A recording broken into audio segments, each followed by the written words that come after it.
Hey everyone, Tim Schofield here. It's time to take a look at the new Moto Z3 from Motorola, which is actually the first phone that will be available to upgrade to 5G via one of the Moto mods that they do have. Now, this also includes a 6-inch Super AMOLED display, a dual camera system, and more. I'd like to go ahead and unbox it real quick, show you what's in the box, and then go ahead and check out the device itself. So let's open up the Moto Z3. Let's get started.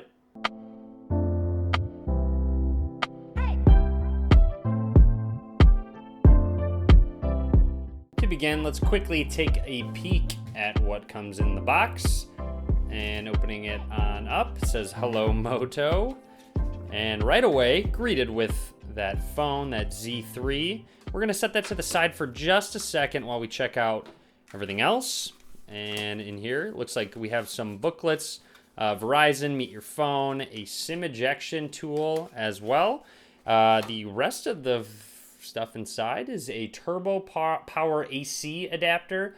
It is supposed to charge your phone very quickly. USB Type A to USB Type C charging cable. And you also have a USB Type C to 3.5 millimeter headphone jack adapter because this phone does not have a headphone jack. Now let's go ahead and grab the Z3, take a look. Looks like there's a protector on it showing you where all the buttons are, volume, your fingerprint scanner on the side, power button, and SIM card slot with a micro SD card slot for some expandable storage. Peel that on off, flipping it over on the back, the iconic Moto look with the plate, or just I guess the connections for those Moto mods. You do have a dual camera system, looks like it protrudes out of the phone. One sensor is a regular sensor, the other is a monochrome sensor. Here on the side is where that power button is, up at the top, SIM slot, as I said earlier. Here's a closer look down at the bottom with that USB Type-C input.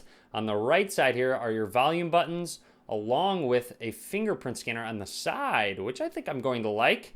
More on that, we will test that out as well. Also noticing there is a bit of a bump on the camera as well, but let's go ahead and press and hold that power button and go ahead and get to our startup screen. I'm going to run through the startup real quick and only talk about anything that is noteworthy. Let's go ahead and set up that fingerprint scanner, and what I'm noticing is when I hold the phone, my thumb just about rests perfectly on the spot where that fingerprint sensor is. So I will go ahead and just move my finger slightly as I lift it up and put it back down, and should be registered. Now, you can add more, and the only other one I think I would register is potentially my middle finger here, which we can actually do. Let's do that.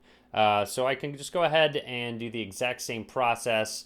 I think when holding my phone, maybe I want to register my pointer finger as well, but I think overall, if I'm going to hold it with my left hand, my middle finger is going to be the one that hits it. And then potentially if I have it on the sitting down at my desk, I can go ahead and use my pointer finger, so I might register that pointer finger as well.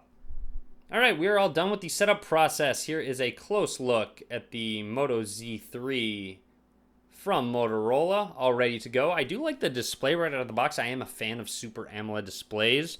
If we go ahead and jump into settings, and as always, I'd like to jump into storage so you guys can see out of the 64 gigs, it is using 16.23 gigs. Let's test out that fingerprint scanner that we set up. I will press the power button on the left side, and to unlock it, just set it down. Seems to be very quick.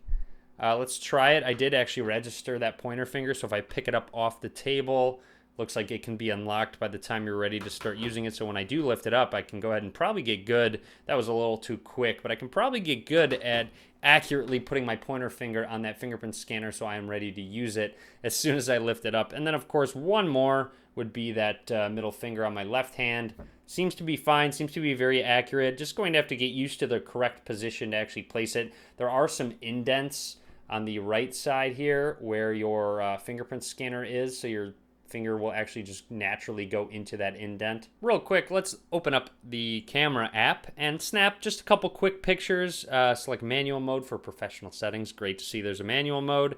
You can change modes, a bunch of them right here. Of course, true black and white because of that monochrome sensor.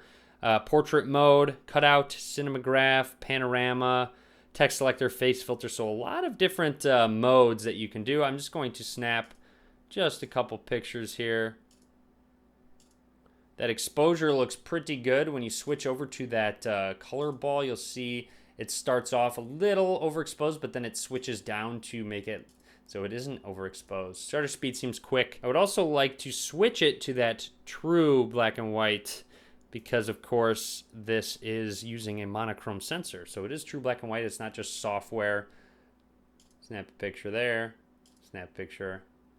And there you have it. So that would be, of course, some true black and white. Not necessarily a scenario you're going to want to take black and white pictures, but it does include a sensor for that. Now, I was curious what was taking up all the space, and it looks like there are some pre-installed apps. But if you go ahead and press and hold on them, go to App Info, you can actually uninstall the pre-installed apps. Alarm clock for me. If I go to App Info, I can just hit install. If you don't actually want them, it's kind of up to you, but you can go ahead and free up some of that space by uninstalling some of those pre-installed apps if you would like to. I'd like to jump into settings now. You will see it as on Android 8.1.0 Oreo. Android Pie did just come out, so not 100% sure when the Z3 will be getting that update. But you will notice it is very similar to having stock Android on this device. Motorola does a good job at just keeping it a very clean, not a huge amount of changes to the overall OS. A nice feature they include is the Moto App, and there's a lot of different things you can do within the Moto App. I'm going to allow it some permissions right there. You'll see it has a night display where you can reduce blue light for a warmer screen. Here's some of the features right here. Moto Action, some gestures, lift to unlock, media controls, screenshot editor, 3-finger screenshot, 1-button nav, chop twice for flashlight. So if I go ahead and chop twice, you'll see the flashlight turns on. And the best thing about these features are that they work how they should. And of course, they're in that separate app, so you can't even find them within the settings app. But there are a lot of different ones. Flip for do not disturb. Now, if I go back, there's also a Moto display, which is essentially that always on display that will pop up and let you know when notifications come, all that good stuff. Overall, a premium feeling phone in my hand. It will be interesting to get used to that power button being on the left side and the fingerprint scanner on the right side. I do kind of need to adjust my middle finger to reach up a little bit to hit that power button, which is fine because then I won't be accidentally locking the phone because it will be resting just below that power button. So overall, that's just about it. Everything on the new Moto Z3. Drop a comment. Let me know what you think about this device. If it's something you're going to consider picking up, of course, with the nice addition of Moto mods. So that's it. Hopefully you enjoyed the video. If you did, click that thumbs up. Be sure to subscribe. A lot more coverage coming soon. And as always, guys, thank you very much for watching.